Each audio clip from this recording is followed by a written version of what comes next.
कृष्ण कन्हैया लाल की जय। श्री गिरिराज महाराज की जय। भगवत गीता के प्रसंग में कल हम आप लोगों ने 19वें अध्याय तक का प्रसंग श्रवण किया। धृतराष्ट्र ने जो पहले श्लोक में संजय से प्रश्न किया था कि मेरे और पांडु पुत्रों ने क्या किया, उसका उत्तर संजय ने धृतराष्ट्र को दूसरे श्लोक से और 19वें श्लोक तक में दिया। अब 20वें श्लोक से श्रीमद् भगवत गीता के प्राकट्य प्रसंग आगे के श्लोकों में करेंगे, वह हम आप सब श्रवण करेंगे। अथ व्यवस्थितान् दृष्ट्वा धार्तराष्ट्रान् कपिध्वजा प्रवर्ते शस्त्र संपाते धनुरोधम् ऋषिकेशा तदा वाक्यमिदमाम मही। अथ का तात्पर्य है कि जब संजय भगवान श्री कृष्ण और अर्जुन के संवाद रूप में भगवत गीता का पढ़ते हैं तो यह 18वें अध्याय के 74वें श्लोक में इति पद के समाप्त होता है। ऐसे ही भगवत गीता के उसके दूसरे अध्याय 11वें श्लोक से होता है और 18वें अध्याय के 66वें श्लोक तक यह उपदेश चलता है, वहां समाप्त होता है। प्रवृत्ते शस्त्र संपाते। यद्यपि पितामह भीष्म ने जो शंखनाद किया था वह युद्ध की घोषणा के लिए नहीं किया था। उन्होंने वह शंखनाद केवल और केवल दुर्योधन को प्रसन्न करने के लिए किया था, किंतु जो दोनों तरफ की सेनाओं ने उन्होंने उस शंखनाद को युद्ध की घोषणा के स्वरूप में ही माना और दोनों सेनाओं ने अपने अपने अस्त्र शस्त्र हाथ में उठा तैयार हो गए महाराज। इस तरह सेना को अस्त्र शस्त्र उठाए हुए देखकर अर्जुन वीरता से भरकर अपना गांडीव धनुष हाथ में उठा लेते हैं। ये महाराज कहा व्यवस्थितान् धृतराष्ट्रान् दृष्ट्वा। इस पद में संजय का तात्पर्य है कि जब दुर्योधन ने पांडवों की सेनाओं को देखा तो उसके मन में भय आ गया और वह द्रोणाचार्य के पास में गया, और जब अर्जुन ने सेनाओं को देखा तो उसने तुरंत गांडी उठा लिया। धनुर्धम्यम, इससे मालूम होता है कि दुर्योधन के भीतर भय है और अर्जुन के भीतर निर्भयता है, उत्साह है और वीरता है। कपिध्वज, कपिध्वज का तात्पर्य है अर्जुन के लिए कपिध्वज कहते हैं। संजय धृतराष्ट्र से कहकर के अर्जुन के रथ के ऊपर ध्वजा पर विराजमान हनुमान जी का स्मरण कराना चाहते हो। जब पांडव वन में रहते थे तो वायु से उड़कर के एक दिव्य सहस्त्र कमल दल आकर द्रौपदी के सामने डाल दिया वायु ने, और उसको देख करके द्रौपदी बड़ी प्रसन्न हुई और बड़ी आनंदित हुई, उनको बड़ा अच्छा लगा। तो उन्होंने भीमसेन से कहा, हे वीरवर, ऐसे आप मुझे अनेक सहस्त्र कमल के दल ला करके दो। तो भीमसेन वहां से द्रौपदी की इच्छा को पूर्ण करने के लिए वहां से चले और जाकर के जब वो गए तो कदली वन में पहुंचे। वहां उनकी भेंट हनुमान जी से हुई। हनुमान जी और भीमसेन जी का बड़ा लंबा संवाद चला, वो प्रसंग बहुत बढ़ जाएगा। अंत में हनुमान जी ने कहा भीमसेन से कि तुम मुझे वर मांगो। तो भीमसेन ने कहा, प्रभु आपकी कृपा हम पर बनी रहे, ऐसी कृपा करो।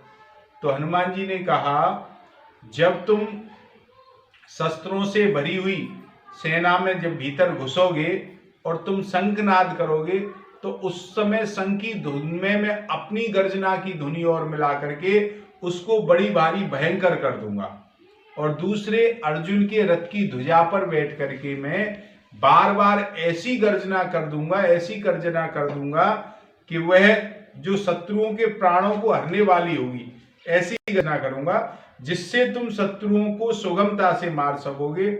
इस प्रकार जिनके रथ की ध्वजा पर हनुमान जी विराजमान है उसको कपित ध्वज कहते हैं और उसकी विजय निश्चित है महाराज। पांडवा, धृतराष्ट्र ने अपने प्रश्न में पांडवा पद का प्रयोग किया था, अतः धृतराष्ट्र को बार बार पांडवों की याद दिलाने के लिए संजय यहाँ पांडवा शब्द का प्रयोग करता है। ऋषिकेशं तदा वाक्य मिदिमाह महीपते।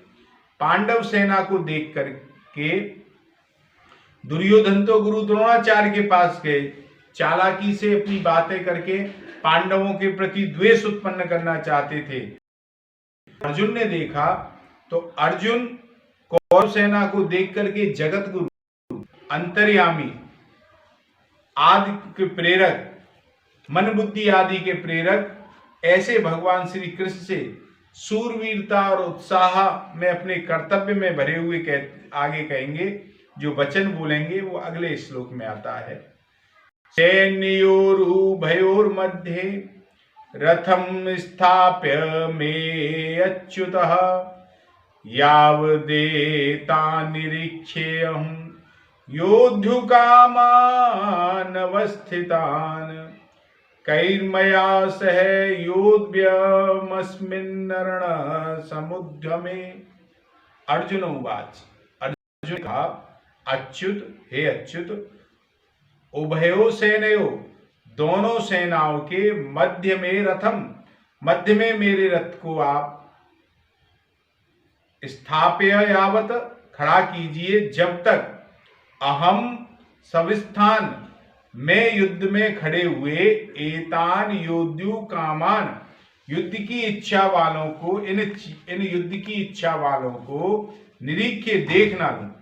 अस्मिन, इस रण समुद्र में, युद्ध रूप उद्यम में, मया कई सह योद्धुम, मुझे किन किन योद्धाओं के साथ युद्ध करना है, मैं उनको जब तक नहीं देख लूं तब तक आप रथ को मध्य में खड़ा रखें। अच्युत सेनयोरु भयोर मध्य रथम स्थापया। यह दोनों सेनाएं युद्ध करने के लिए एक दूसरे के सामने खड़ी थी। वहां उन दोनों सेनाओं में इतनी दूरी थी कि दोनों आपस में एक दूसरे पर बाण फेंक सकें।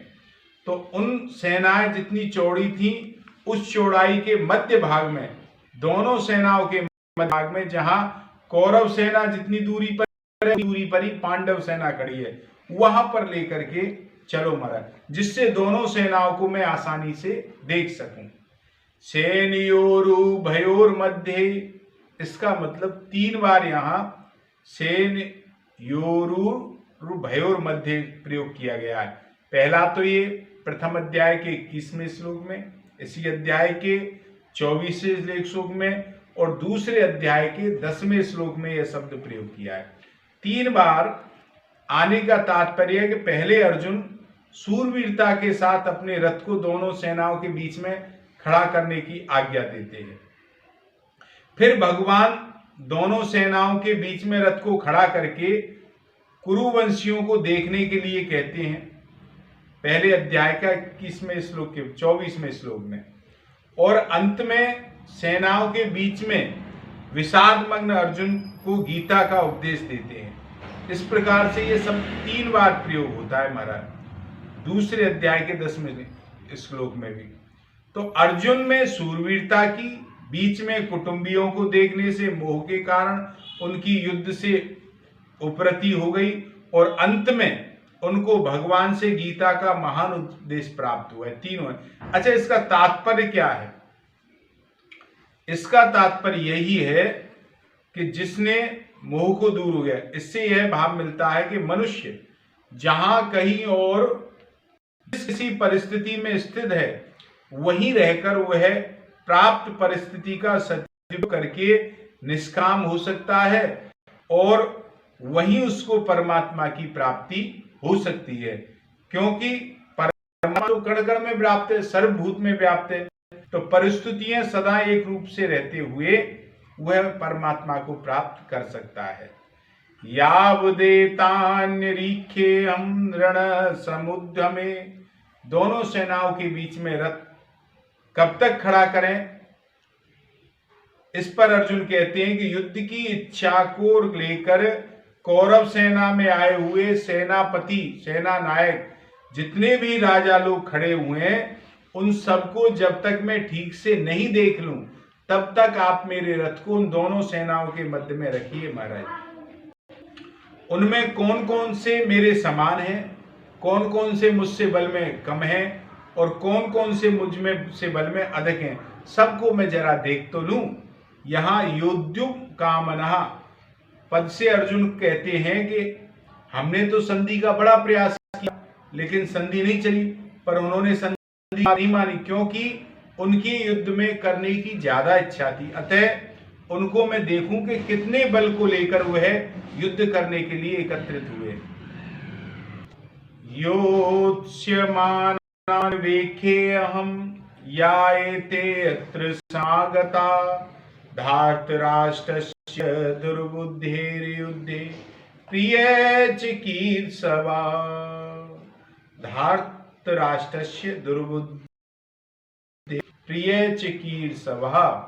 यहाँ दुर्योधन को दुष्ट बुद्धि कहकर अर्जुन बताना चाहते हैं कि इस दुर्योधन ने हमारा नाश करने के लिए, हमको खत्म करने के लिए, हमको अपमानित करने के लिए कई तरह के उद्योग किए, कार्य किए।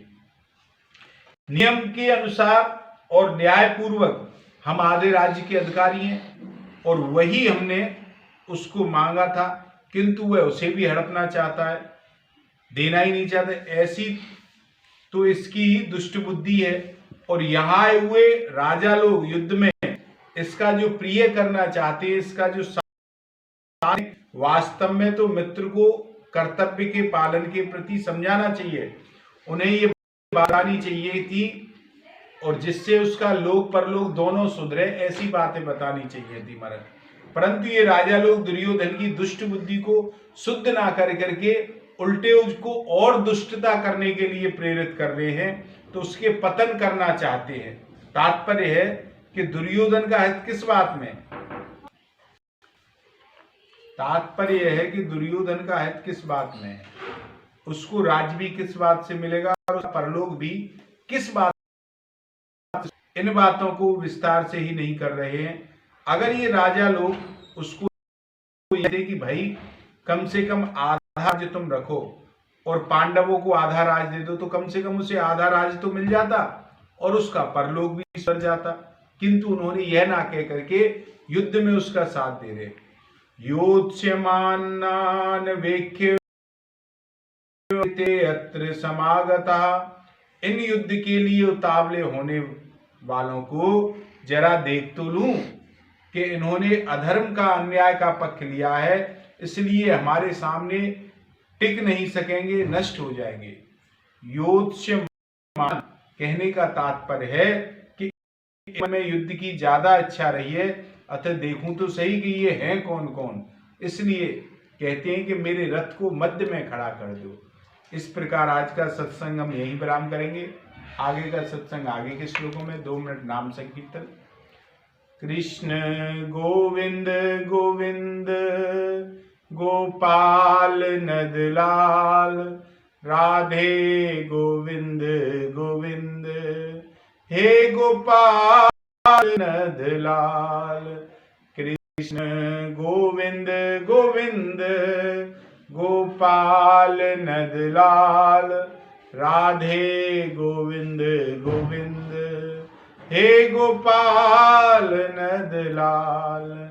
हे गोपाल नंदलाल, हे गोपाल नंदलाल, हे गोपाल नंदलाल, हे गोपाल नंदलाल।